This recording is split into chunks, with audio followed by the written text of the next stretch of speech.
సంక్షేమానికి అభివృద్ధికి కూటమి అధిక ప్రాధాన్యత ఇస్తోందని, భర్త చనిపోతే వెంటనే భార్యకు కొత్త పెన్షన్ ఇచ్చేందుకు ముఖ్యమంత్రి చంద్రబాబు నాయుడు శ్రీకారం చుట్టారని రాజమహేంద్రవరం సిటీ ఎమ్మెల్యే ఆదిరెడ్డి వాసు వెల్లడించారు. తాము కూటమి ప్రభుత్వం సంక్షేమానికి అభివృద్ధికి పెద్దపీట వేస్తుందని ఎమ్మెల్యే ఆదిరెడ్డి శ్రీనివాస్ చెప్పారు.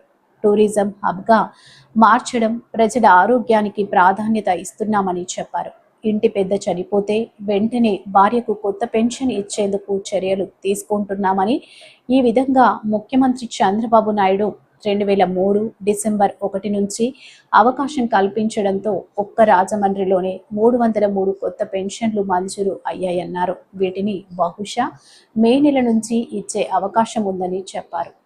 పెన్షన్ పొందుతూ ఎవరైనా ఇంట్లో పెద్ద చనిపోతే తక్షణమే వారి యొక్క సతీమణికి పెన్షన్ ఇచ్చే విధంగా డిసెంబర్ 2024 నుంచి ఉన్నవారందరూ మరణించిన వారికి కార్యక్రమం వర్తించే విధంగా చేశాం. ఈరోజు గౌరవ ముఖ్యమంత్రి చంద్రబాబు నాయుడు గారు మరొక నిర్ణయం తీసుకున్నారు. ఏదైతే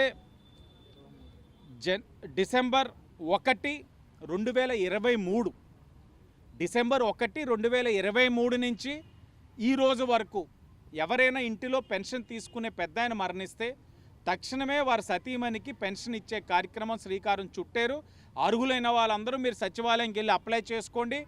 ఎవ్వరూ ఏ విధమైన జాప్యం జరగదు. మీరు వెళ్ళి అప్లై చేయండి. మీకు వచ్చే పెన్షన్లో మీకు ఇచ్చే బాధ్యత ఈరోజు కూటమి తీసుకుంటా ఉంది. ఇది ఒక శుభవార్త. అంటే ఇప్పటి వరకు డిసెంబర్ 2024 నుంచి వారికే వర్తించేది.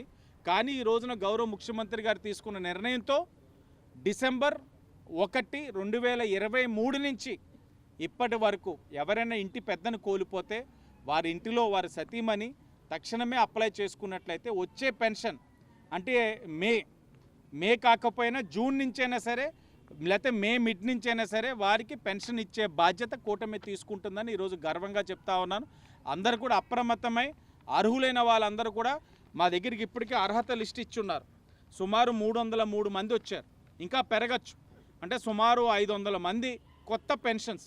మీరు గమనించండి, గత వైఎస్ఆర్సీపీ ప్రభుత్వంలో పెన్షన్ తీసే కార్యక్రమం చేశారు, కానీ ఒక్క కొత్త పెన్షన్ ఇచ్చిన పాపానికి వైసీపీ వాళ్ళు పోలేదు. కానీ కూటమి ప్రభుత్వం కొత్తవి ఇస్తూ ఉంది. ఎప్పటికప్పుడు సవరణలు తీసుకొస్తూ ఉన్నాం.